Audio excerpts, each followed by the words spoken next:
Sadhguru Jagi Vasudev is a realized master, mystic, and yogi.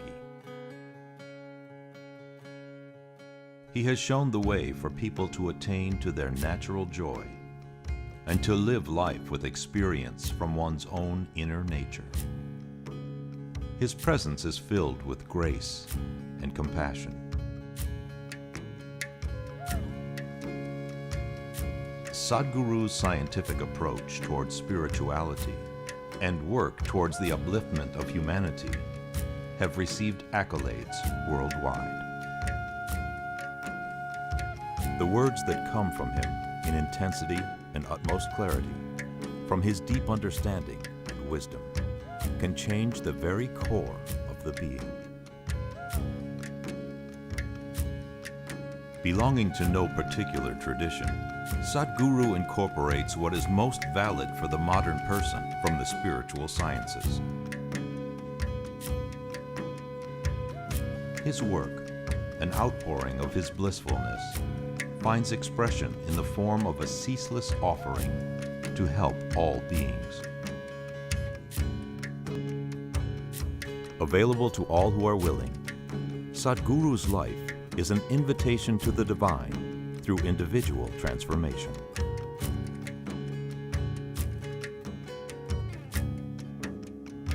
Welcome to the silent revolution of self-realization.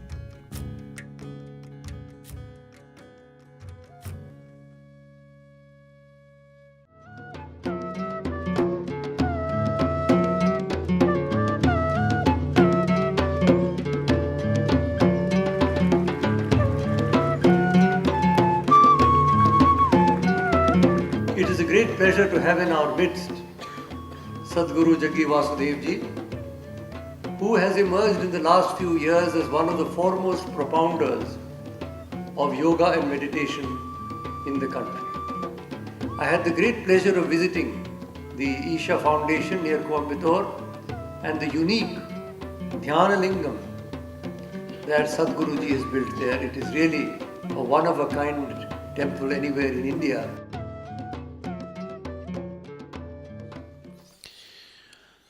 Why we are referring to the mind as a circus. Circus is not a mess. Circus is a very coordinated activity, made to look like a mess. Deliberately made to look like a mess, but an extremely well-coordinated activity. That's what circus is. So on one level, it is a mess. On another level, it is a highly coordinated act. Today much work has gone into looking at the activity of the mind or the brain as such. If you look at the way the neurons are firing in the brain and what is happening, there is a tremendous sense of cohesiveness in this activity. It is that cohesiveness which is translating into the function of the body. 1 billion things are happening in this body right now, simply because there is a very, very extremely highly coordinated play and dance of neurons in the brain.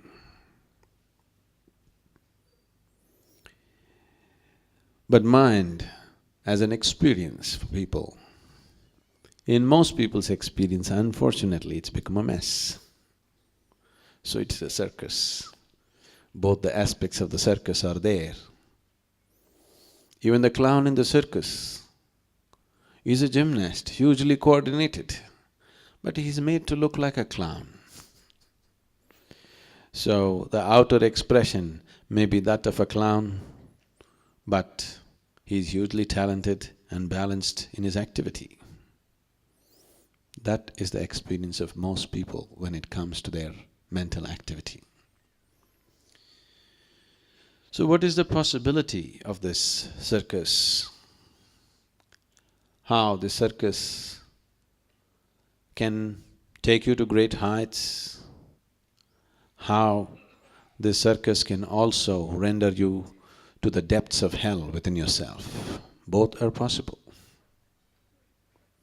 Both these possibilities are very much alive for every one of us right now.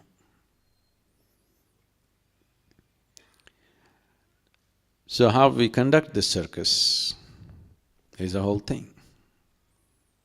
How much of it can we take charge of is a whole thing.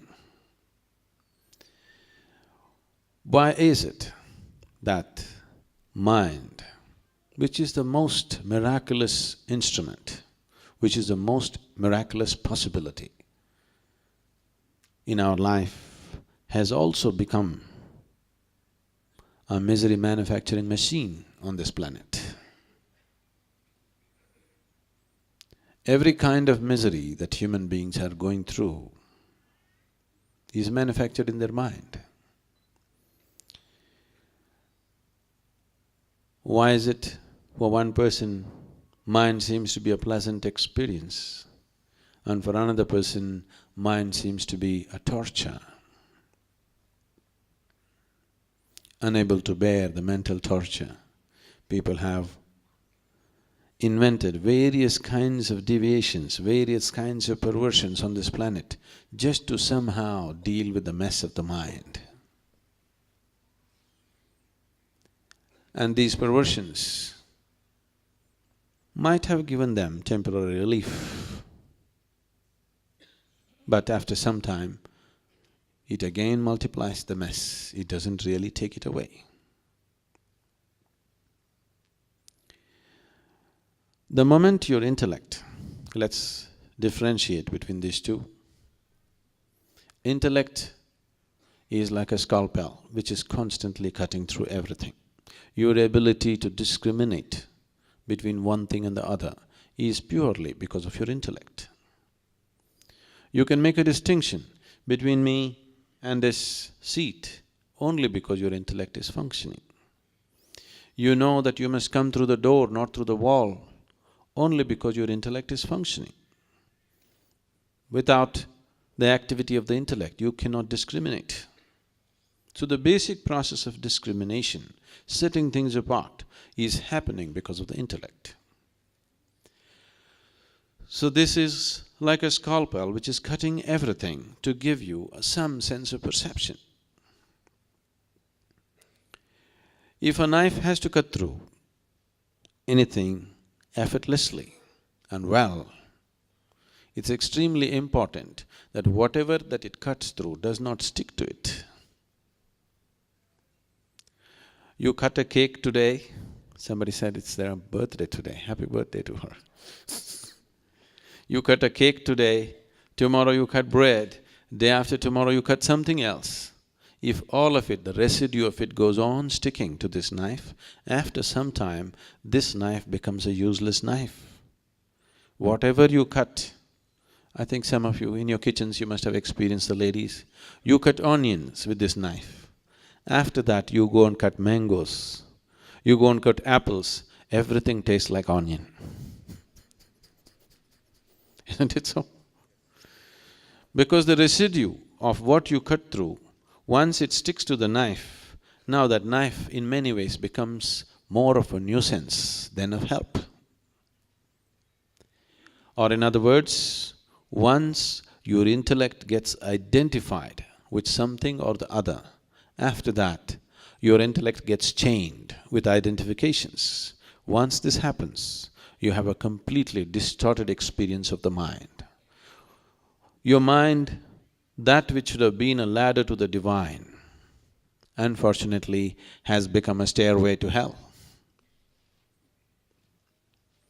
Simply because it is so identified with so many things.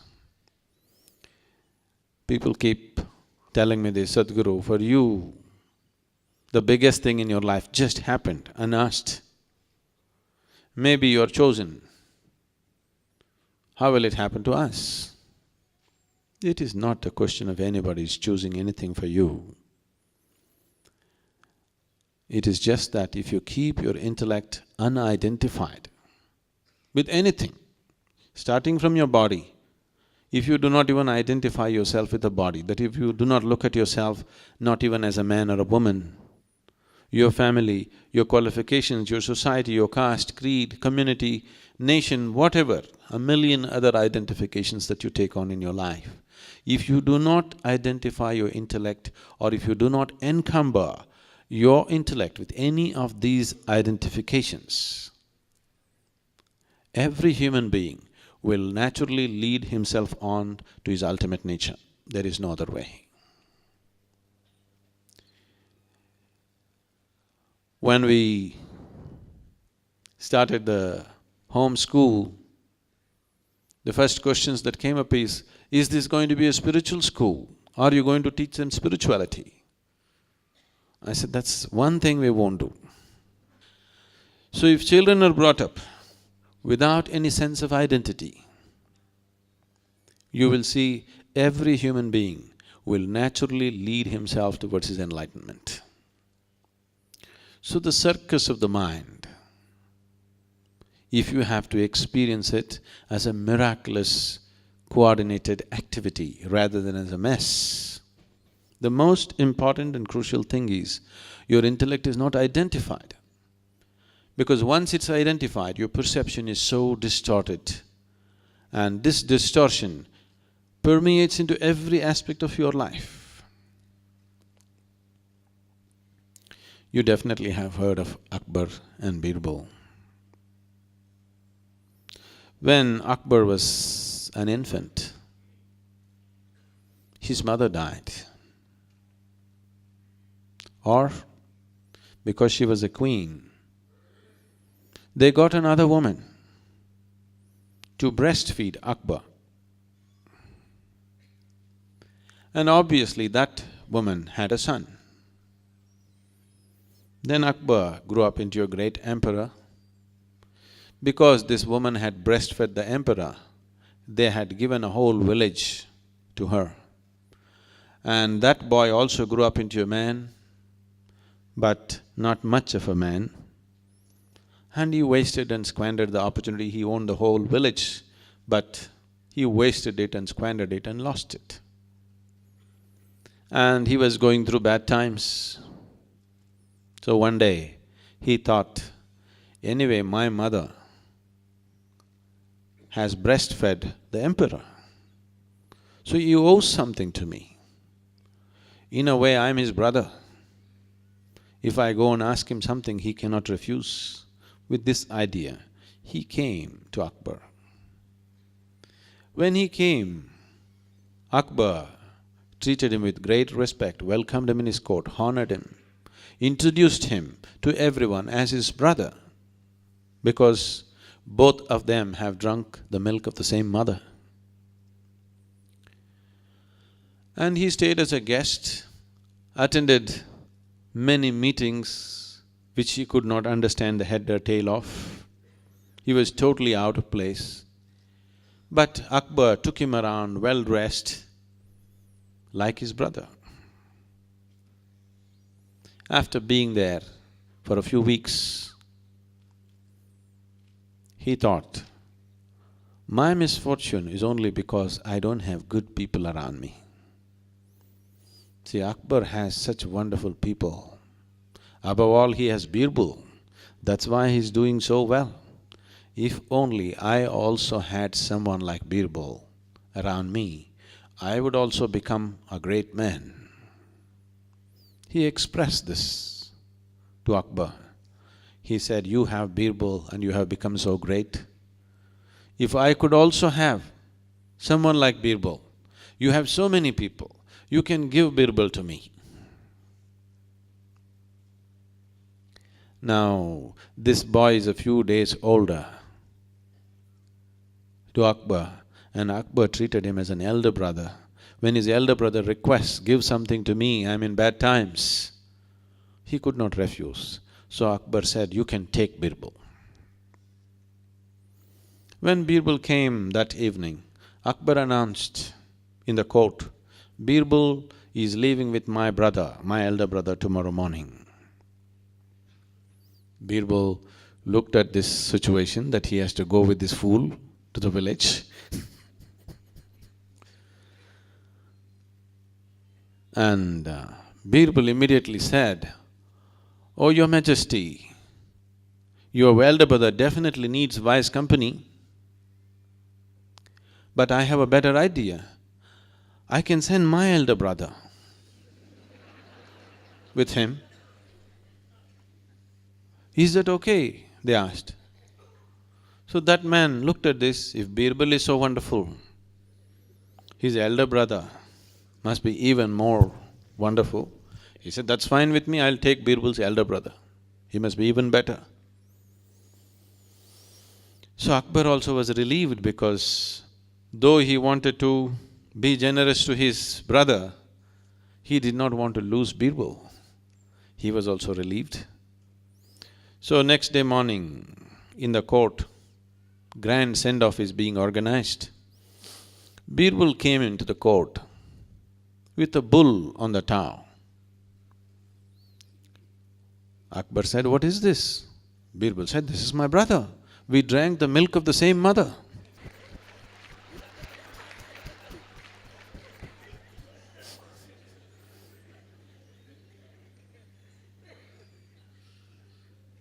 Once your intellect gets identified with something, then you are all messed. So this identity is not on one level, it is on many, many, many levels. Because of this complex system of identification, you are in a complex mess. If you do not identify yourself with anything, I must share this, I hope it is received with the necessary understanding, because this was a certain moment of intimacy, a certain moment of many things that cannot be expressed. I was just 14 years of age. My mother, who was a very devout, dedicated woman, for her, her whole life was her husband and 4 children, and she never thought anything about herself, she just gave her life to us. So there was no need for her to ever express that I love you or anything, such a thing was never expected. Whether she loves you or not is never a question, because her whole life is for you. So there's no question of whether she loves you or doesn't love you, such a question never occurred in anybody's minds. But on that particular day, I developed a kind of relationship with her where though I was the youngest in the family, I was like her elder brother in many ways. She would share things that she wouldn't share with anybody, and when I took advantage of that and joked, she would always regret, "Why am I sharing these things with you?" So on a certain day, because of some interaction, somehow she grew a little tender in her heart and she expressed her love to me, not necessarily in I love you business, somehow. I grew up in such a way right from my childhood because of my memory, because I could remember things that happened when I was just 2-3 months of age. It just didn't allow me to be like a normal child, I thought like an adult. So because of this, nobody could take me on their lap, nobody could fondle me, nobody could carry me. I always preferred to walk and do my own things. Even though my brother and sister were older to me, were used to be carried and fondled and all that, I did not get those things because somehow it was difficult to do those things to me. I'm still difficult, see. So this relationship was very different from normal thing, but that day she was somehow, some tenderness and she wanted to express. She expressed something towards me. I simply asked, for me it was just very matter of fact. I just asked, if I was born in the next house, would you still feel like this about me? She just broke down, it hurt her very much. She broke down and went away. I didn't intend to hurt her, I just asked a simple question, which these questions are constantly going on in me about everything, not just about one thing. And after some time, she came, still tears in her eyes, she came and fell at my feet, and then she went away. I said, that's good for her, some some kind of realization within herself.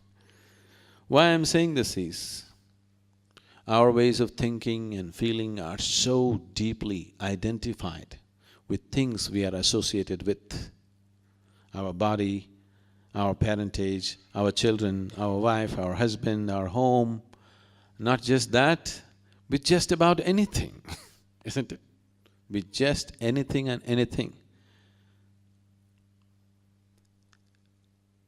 I remember my grandfather used to always eat in a gold-rimmed plate. He was a very rich man and a very proud man.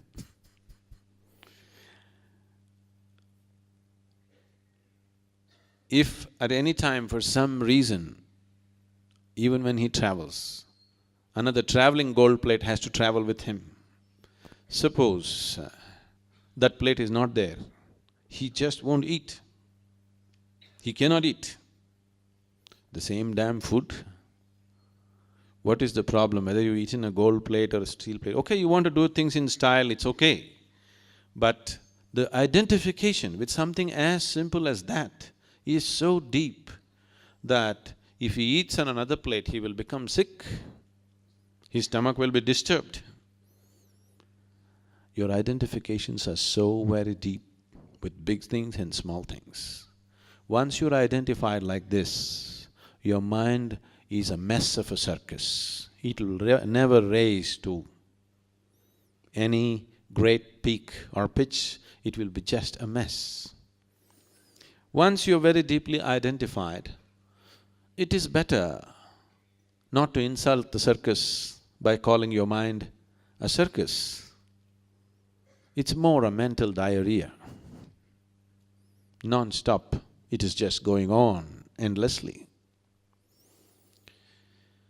This cannot be stopped with a pill. People have tried the drink, the drug, all kinds of things, but it cannot be stopped that way. Only when you get disidentified, when you're able to be involved but not entangled, only then this is possible. Right now, because somewhere people realized that this identification is causing so much trouble, immediately they started giving you an antidote: detachment. The moment you detach yourself, your ability to experience life also is gone, because life can only be experienced with involvement. Where there is no involvement, there is no life. Is that so? Is that so? Don't sit there with such detachment. Involvement I'm talking about. Life cannot be experienced unless there is involvement. The deeper the involvement, the deeper the experience of life. However small the event may be, however small a piece of life may be, if you are deeply involved, it's a very great experience for you. Nothing dramatic or spectacular need to happen in your life. If you're deeply, deeply involved with the simplest aspect of your life, you will see every aspect of your life is spectacular. So involvement is the only way to experience life. No involvement, there is really no life. But why is so much detachment being taught everywhere? Fear of entanglement. It is from that fear detachment is always being propagated. If you detach yourself from life, you're avoiding life. If you really want to avoid life, there are more efficient ways to do it. You know, you can jump off a mountain. You can consume poison, you can hang yourself. Whatever we do, we must do it efficiently, isn't it? If you want to really avoid life, you just have to hang yourself. What is the idea? Are you here to experience life or are you here to avoid life? Which way is it? Experience life? Can you experience life unless you're involved? But right now there is a fear of entanglement. If I involve myself, maybe I'll get entangled. Entanglement has happened because of the discriminatory nature of your involvement. You're only involved with this one, not with that one. Your involvement is coming from a certain identification. I am involved with this person because this is my wife, this is my husband, this is my child, this is my home, this is my that. It is coming because of a certain identity. Otherwise, there's no involvement with life. It is the identification which is causing the entanglement, not the involvement. If your involvement is beyond your identification, you will see involvement brings absolute joy of life.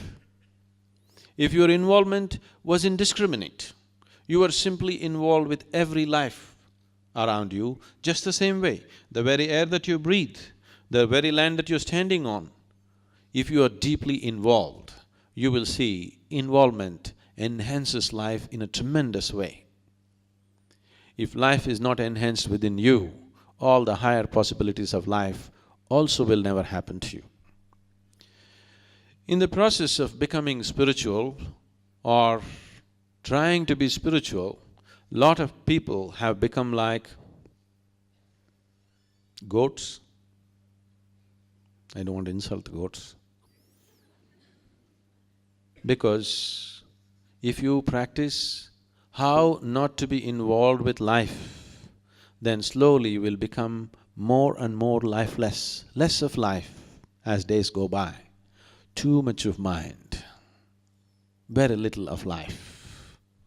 As life recedes in you, you will see nothing fantastic can ever happen. Only if life is exuberantly happening within you, it can carry you to higher possibilities. So mind is not a cap on life. Mind is a way to liberate life. Just now also, everywhere you go, you must control the mind. Your mind need not be controlled. Your mind needs to be liberated. But unfortunately, we are always thinking of controlling the mind. People are talking about, I want to become no mind. It's a very misunderstood concept. It took millions of years to evolve this mind.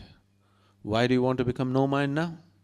Simply because you are not able to handle the torture of your mind. If your mind was ecstasy, would you want to become no mind? If your mind was the means to your blissfulness, would you want to become no mind? Only because it's become a mess, you want to become no mind, isn't it?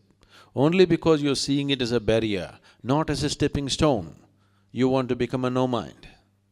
Mind is not a barrier. Mind is a tremendous possibility.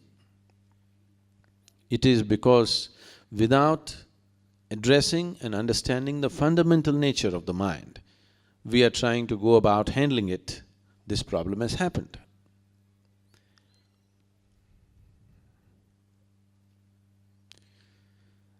Now, one of the biggest problems with the mind is, right from one's childhood, the mind has been imposed as to what is right and what is wrong, morality. This is the major problem. People have taught you what is good and what is bad. Because good and bad are very strong points of identity, very strong. Whatever you consider as good, you naturally get identified with it. Whatever you consider as bad, you naturally repelled by it. You having aversion to something and you having attraction towards something is the basis of identification.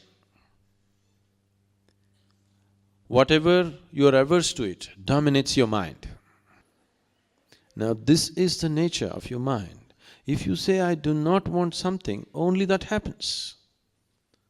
In this mind, there is no subtraction or division, there is only addition and multiplication. You cannot take away anything by force from this mind. Now, this does not need any enlightenment. If you just close your eyes for a minute and look at it, you can see you cannot do anything by force. Now somebody told you, this is good, this is evil, do not think about the evil. Now that's a full-time job. There is nothing else going on. The moment you identify something as good and you identify something as bad, you getting identified with the good and having aversion for the bad is a natural process. If you have an indiscriminate sense of involvement with everything, involvement need not necessarily mean that you have to go and do something. You can just look at people and be involved, isn't it? You can just look at the sky and be involved. You can look at every life and be involved. You can close your eyes and still be involved. Involvement is not an act. Involvement is a certain willingness with life. You have become willing to the process of life. If you get identified, you are becoming unwilling to the process of life. You are only willing in selection. With the rest of the life, you are not willing. It is this unwillingness which is scaling down the aliveness in a human being. You just look at yourself and see, when you're 5 years of age, how alive you were and how alive you are today. It's gone down, isn't it? Yes. Yes? That is gone down, really gone down. With age, aliveness need not go down. With age, our physical capabilities may go down. Aliveness need not go down. If you're 100, you can be as alive as a child. Your aliveness is going down because you're committing suicide in installments. The method of committing suicide is that you become selective in your involvement. Involvement does not necessarily mean physical action. Involvement is just your willingness with life. If you take away the willingness, the process of life naturally becomes suffering. Whatever you do willingly, that's your heaven. Whatever you do unwillingly, that's your hell. What is a great love affair? If it happens to you, when you're unwilling, that becomes your rape, isn't it? What is considered so beautiful can become so horrible, simply because the difference is just willingness and unwillingness. So, whether your mind is a misery or your mind is a miracle, simply depends on this. Are you allowing life to happen to you absolutely willingly or unwillingly? Is your life a love affair? Or is life just raping you? That's a question. If you're being raped by life, then mind is a misery. If your life has become a love affair, life is blissfulness. Mind is blissfulness too. So it is because of selective involvement, it is because of a certain identification with something or the other that you become selectively involved. When the other things that you're not identified with happen to you, you feel raped by life. Naturally there is misery, there is no other way to be.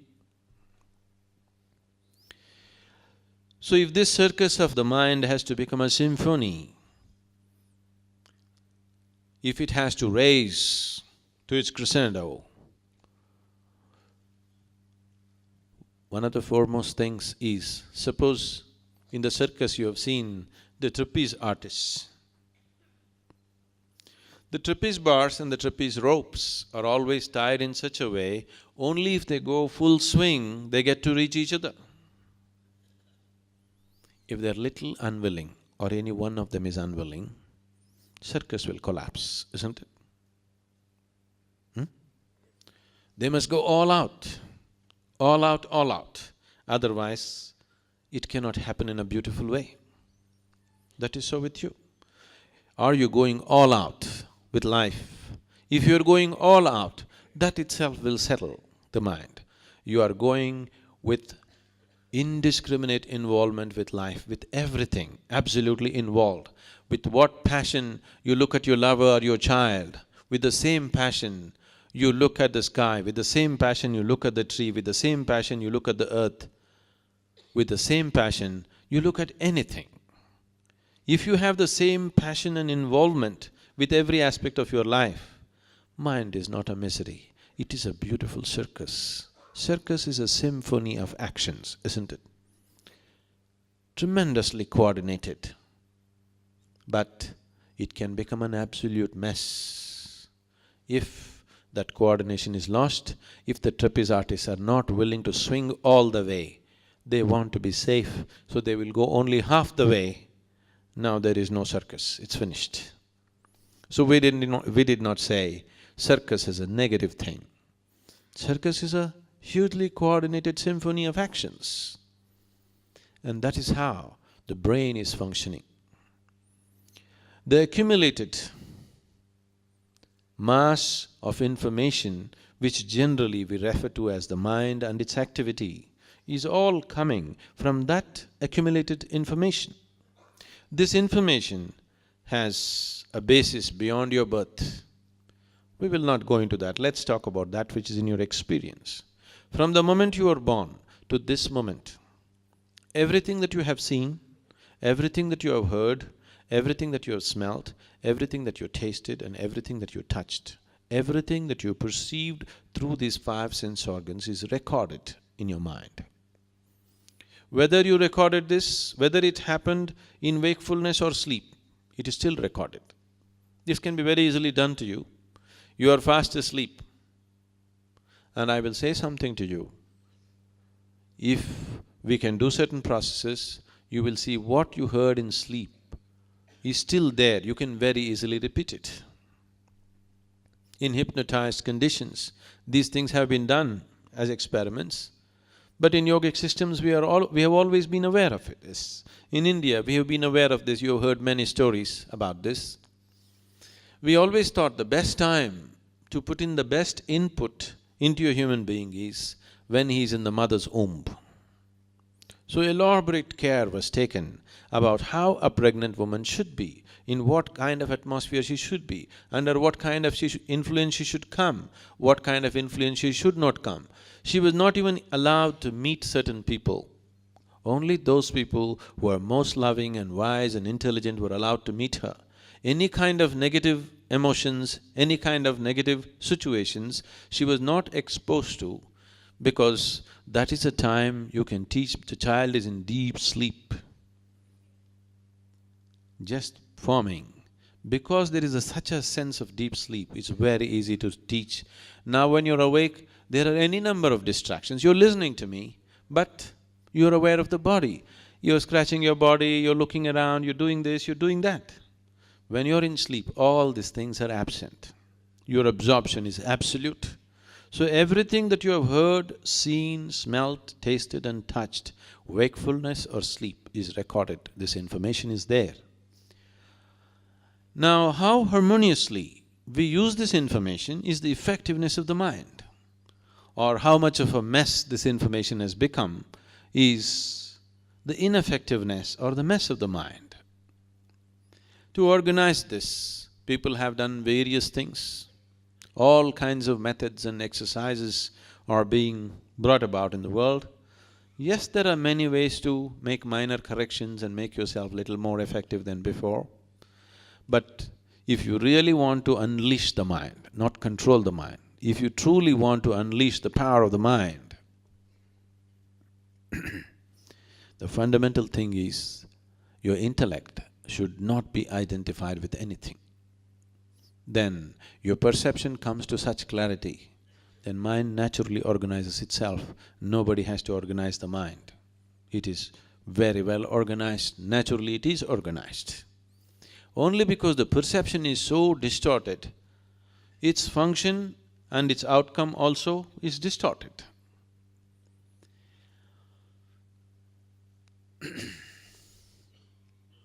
In South, there was a king called Krishna Devaraya. You heard of him? Not very famous here? You have. And he also had not a minister but a jester. Tenali Ramakrishna, you heard of him? Oh, okay. Are there Andhra people? Telugu people? Okay, okay.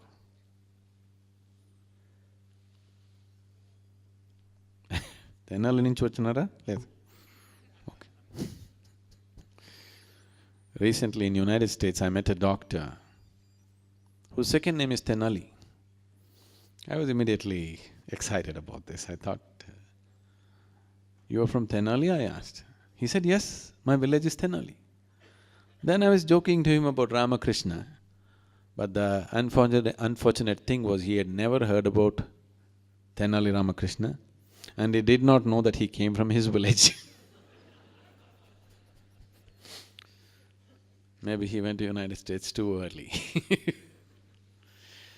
Anyway,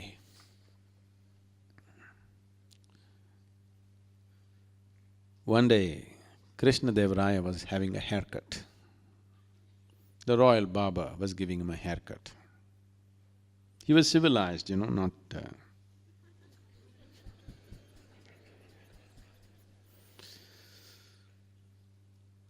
And a crow came and sat there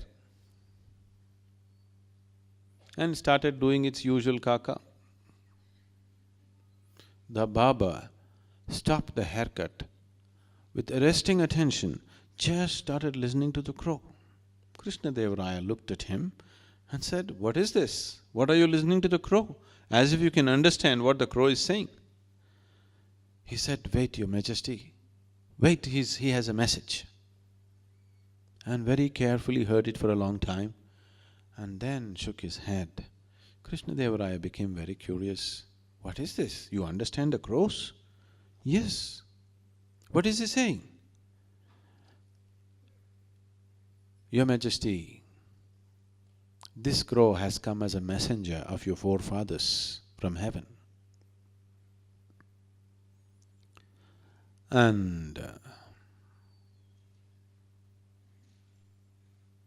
what he is saying is that they are in heaven and uncared for. Above all, there is nobody to entertain them. There is nobody to keep them happy. They are there, everything is physically taken care of, but there is nobody to entertain them. So they're really longing for some help from you. That's why they've sent this crow as a messenger. We must send somebody to heaven to entertain your forefathers. How can we leave them like that unentertained? Your forefathers. Krishna Deva Raya immediately became very emotional.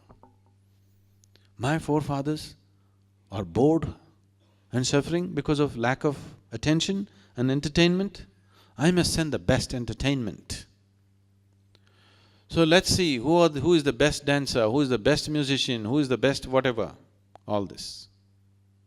Then a few other courtiers arrived and all of them said, "Oh, Your Majesty, if you are willing, I am willing to go, but I can't sing for nuts.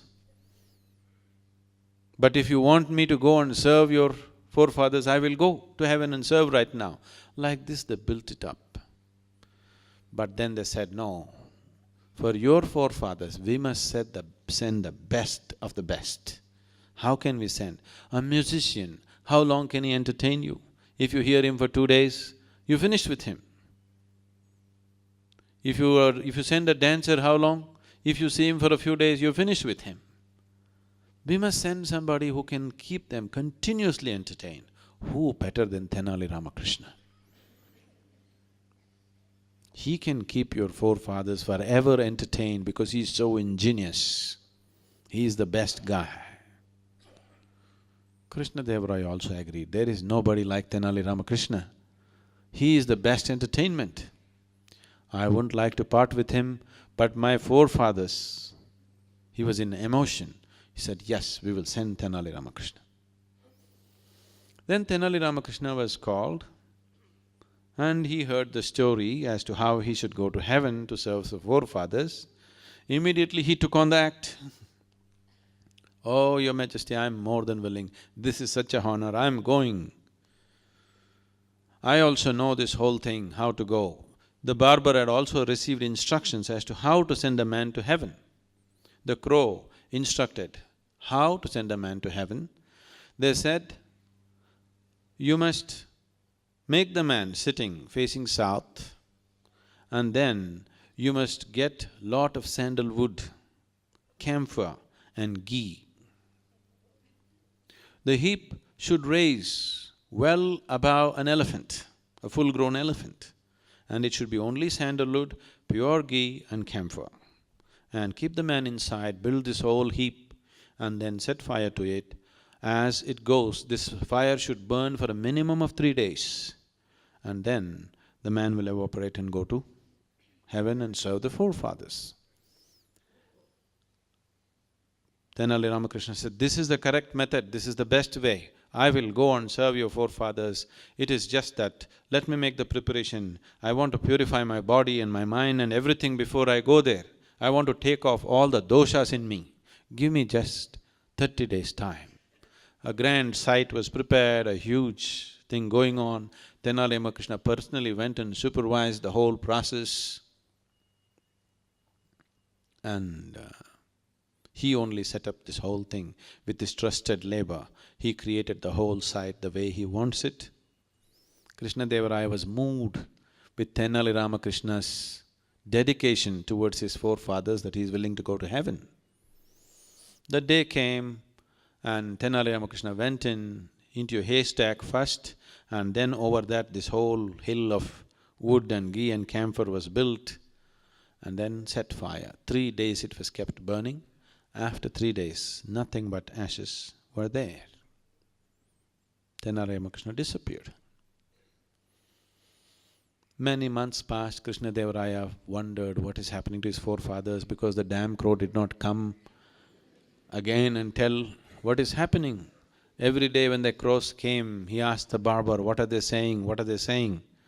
This is not the crow, this is just an ordinary crow, not the messenger crow.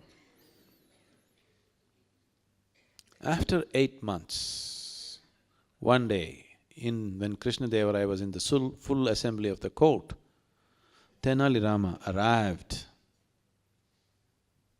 with long hair and a long beard.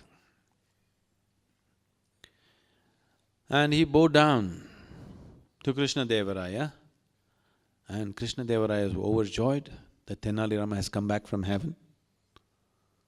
And he said, "What is happening? Are my forefathers well? Did you keep them happy?" "I kept them very happy, they've been splitting in their sides with my jokes, they're really enjoying everything.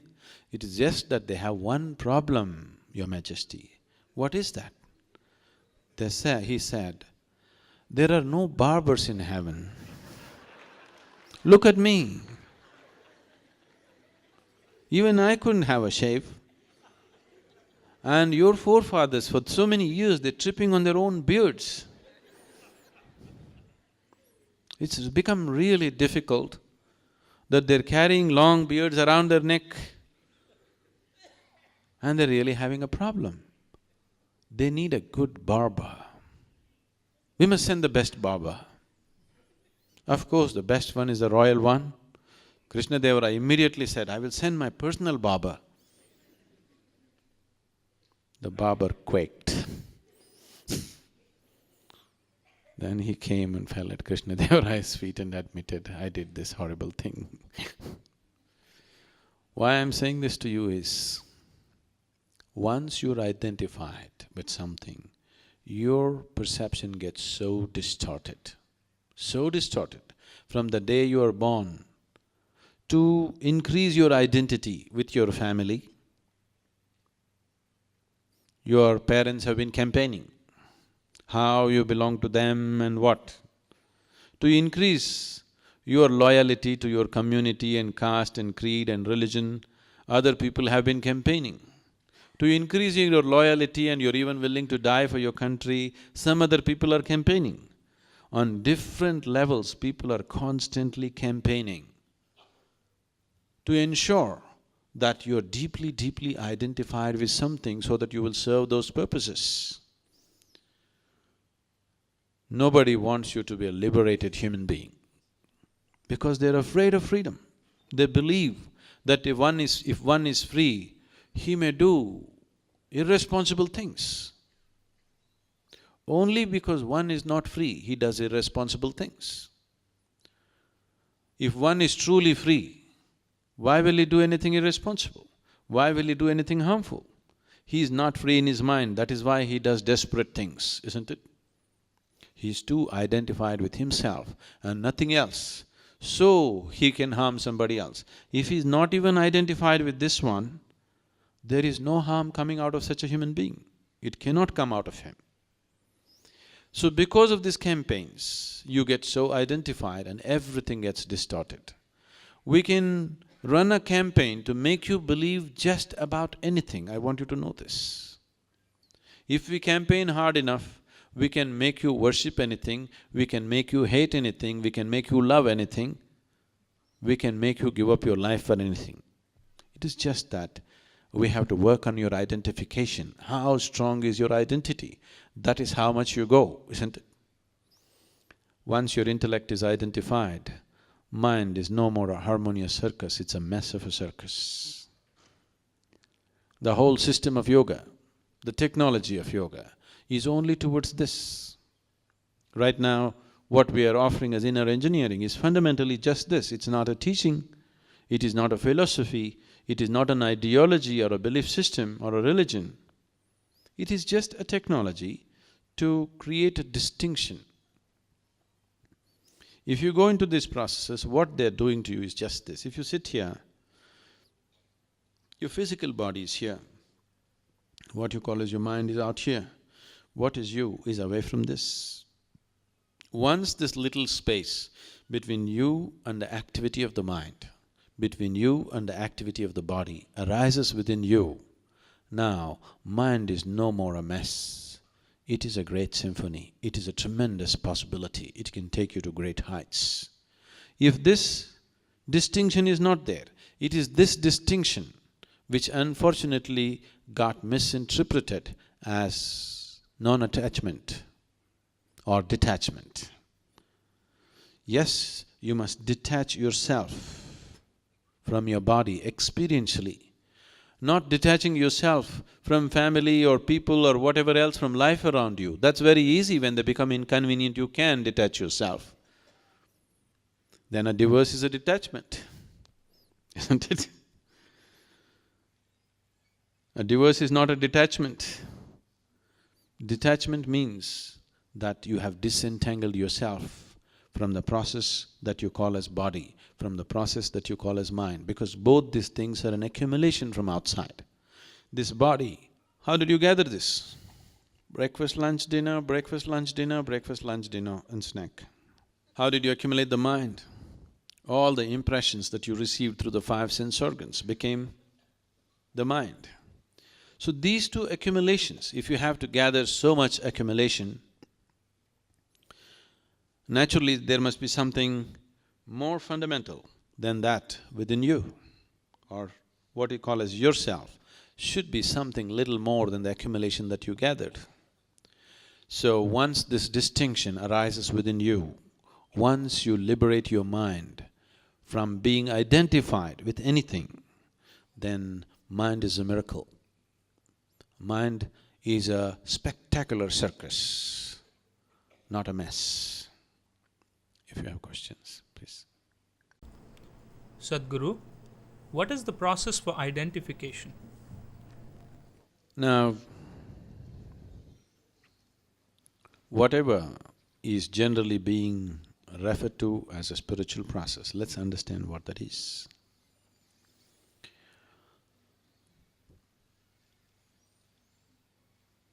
You telling your prayers may not be spiritual. Why I'm saying this is, 99% of the prayer on this planet is only about, dear God, give me this, give me that, save me, protect me. That is a survival process. It's just that you're routing your survival through heaven, that's all. So what you're referring to as spiritual is that in some way, the experience of your life has transcended the limitations of the physical. The body is physical, the mind is also physical. When I say the mind is physical, it is just like, you can very clearly see that this light bulb is physical. But the electricity behind the light is also physical. The light that it throws out is also physical. Similarly, not only your brain is physical, the mind is also physical, the thoughts that it generates also is physical. Whether you're thinking about the God or the devil, it is still physical. No, I'm thinking spiritual thoughts. There is no such thing. Thought is physical. And whatever you think is always coming from a certain accumulated information within yourself. Information is physical. Memory is physical. Gathering of information is always physical, isn't it? It may get subtle, but still physical. So, if your experience of life comes to a point where something beyond the physical becomes a living reality for you, then you're spiritual. In what way is it significant to make this happen? If a dimension beyond the physical becomes a living reality for you, then naturally the body and the mind are two processes that you handle sensibly. You will see, the moment this experience arises within you, the way your physical body reorganizes itself, its capability to reorganize itself is absolutely miraculous. You will see people go through one single initiation, when they come out, their faces have changed. Within a week or two, you will see the very way their body functions will change. The very way they look, you will see there is a difference. Because body's ability to reorganize itself, if you liberate it from a deep, crippling identity, is so fantastic. The same goes for the mind too. Mind will go through tremendous transformation that may not be visible for other people, but the body's transformation will be clearly visible because it can be easily measured. So what needs to happen? For you to have a dimension beyond the physical alive within you is, right now your whole perception is limited to 5 sense organs.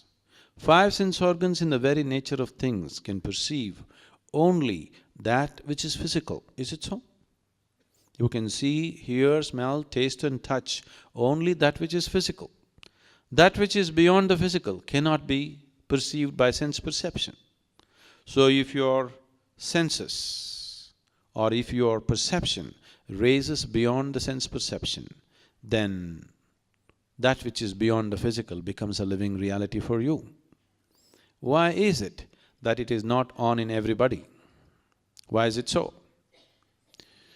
It is simply because for the survival process to happen, for your survival to be taken care of, 5 sense organs are more than enough. So they come to you at the very moment of birth and they're on. These 5 sense organs are more than sufficient for you to survive on this planet. So they are on by themselves. Only if you develop a longing to know something beyond survival, if you transcend the limitations of the instinct of survival, only then the other dimension of perception becomes open within you. Otherwise, they never open up. They just don't open up because you don't create that possibility within yourself. Right now, if you look at your life, every single activity that you're performing in your life is all about survival. Physical survival, psychological survival, emotional survival, financial survival, social survival, like this, many levels of survival, but it's all survival. So when everything in you is focused only on survival, the very nature of the instinct of survival is that it wants to build protective walls around you. You are many concentric walls actually. You will see these walls. If a man that you do not know approaches you, you have a wall there, right there for him, he has to stop right there. If your neighbor comes, you have a wall there for him. If your friend comes, you have a wall here. If your family comes, you have a wall here, but for everybody you have a wall, isn't it? You are many concentric walls, one over the other, because this is the work of the instinct of survival. It constantly goes on building walls of protection for yourself. And these walls of self-protection are also the walls of self-imprisonment. When it starts suffocating you, you want to break it. But your instinct of self-preservation is on in everything, so it won't let you break it.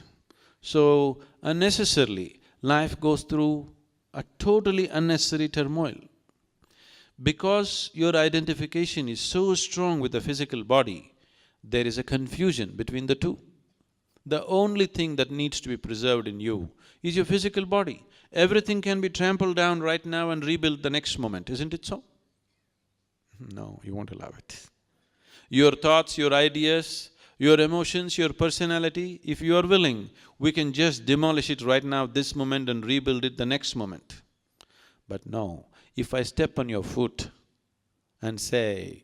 if I step on your foot, you'll say, it's all right. But if I step on your idea, your emotion, your personality, you will be deeply hurt.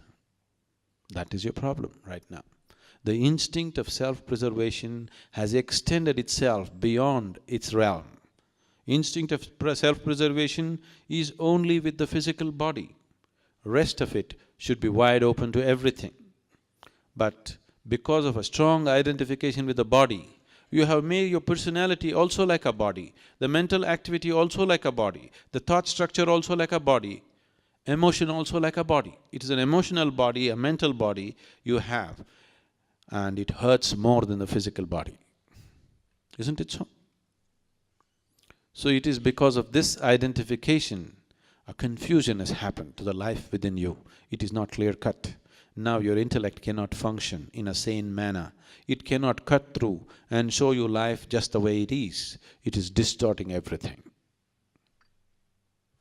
How you can live with the same lady day after day throughout your life unless you identify her your wife?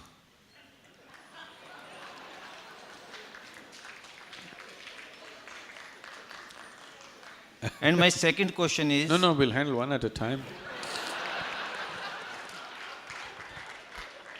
Is she here? She's here, okay.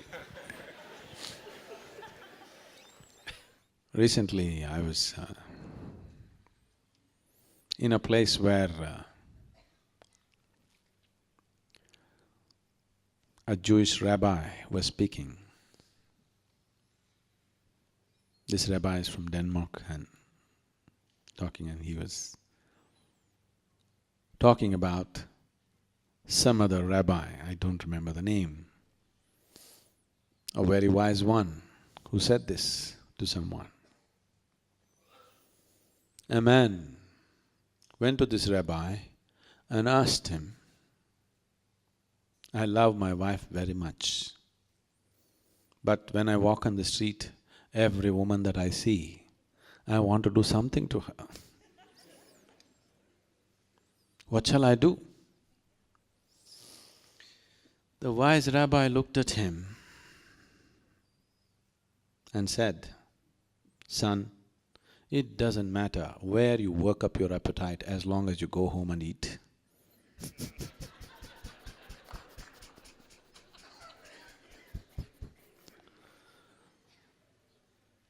Now, if being with one person is happening only because you have identified them to be something to you, it is a stable structure, it makes a society, but it destroys life. If you're being with somebody because you value that person, you're being with somebody because you love that person, you're being with somebody because you have formed some kind of intimacy and connection with that person, now it's worth being. If you've not done any of this, but you are staying with somebody just because somebody is your wife or somebody is your husband, oh, it is definitely a torture to be with those people. Being with your wife is a horrible thing. If she is a woman that you love, it's a wonderful thing. You can't stand her, but she is your wife, that is a horrible thing. Lot of people have done this to themselves. So, being a husband or wife is a social thing. It is not an individual thing. Individual thing is two human beings have built a certain relationship that they value. That is what is the individual thing. Somebody is my wife is something that you only tell somebody. If you believe she is your wife and she has to be this, this and that, then it is just torture between two people. It is only socially you tell somebody, this is my wife. Between the two of you, she must be your lover, otherwise you should not live with her. Yes? Sadhguru, we are conditioned to 14 million frequencies and we see only thing which is within this space and time. Now polarity and identity are simultaneous things.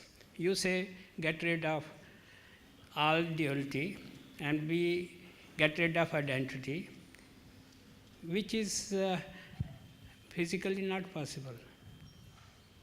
And simply because we are conditioned to space and time. Have you ever gone beyond space and time and had the taste of eternal bliss?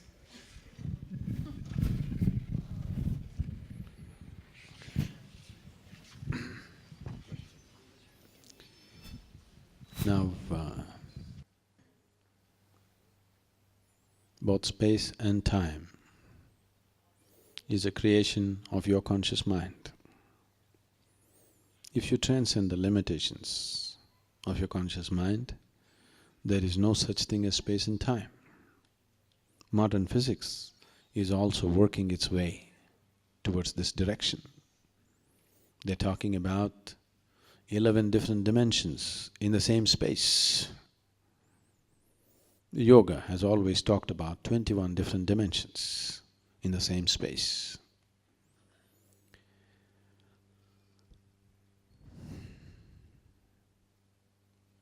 Many years ago,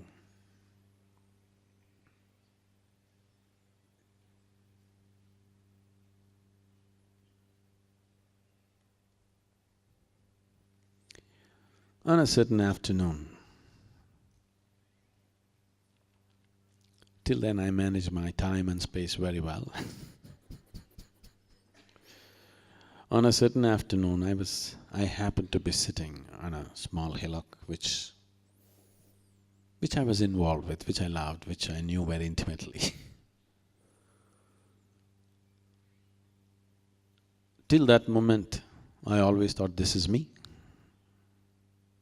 and the rest is the other.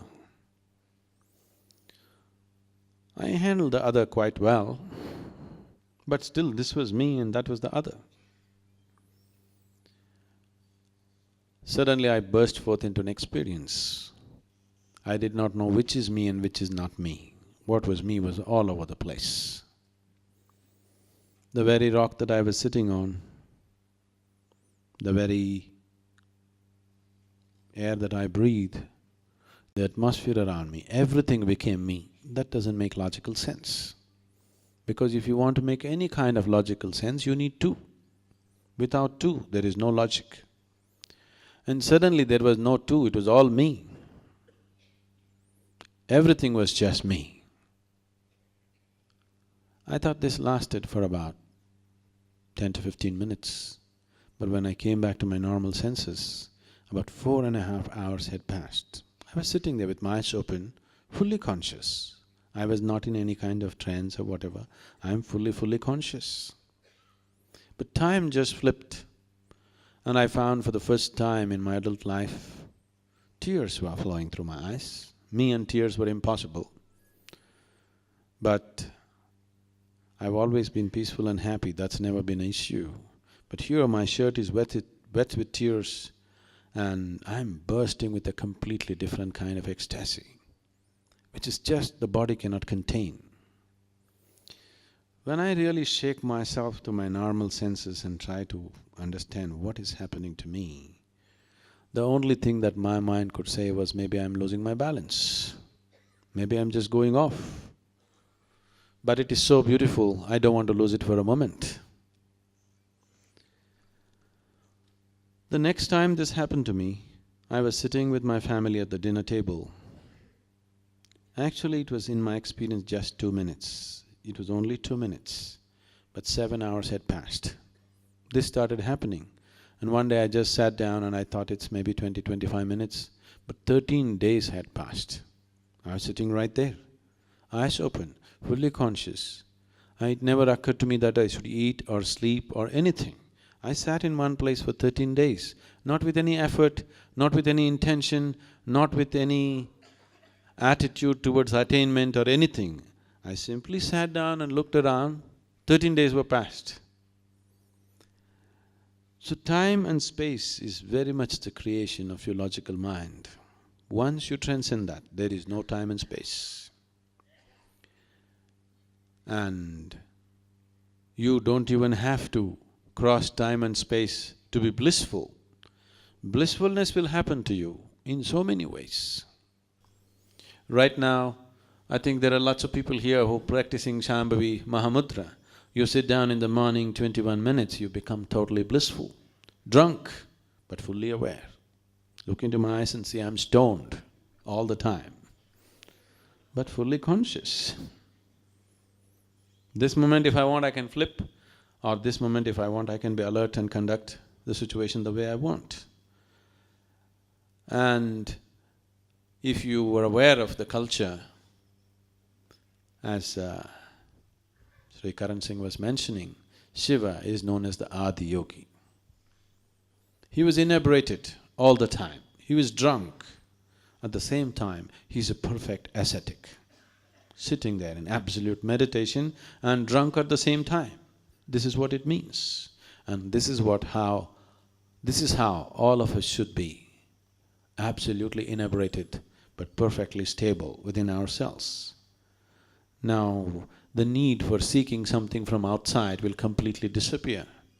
Once you're blissful by your own nature, your life becomes an expression of your blissfulness, not in pursuit of happiness. And that's the shift that needs to happen in every life.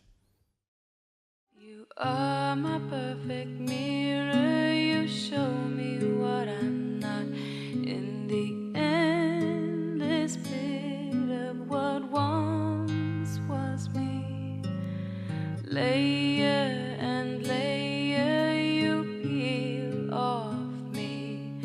The pain it is, but the joy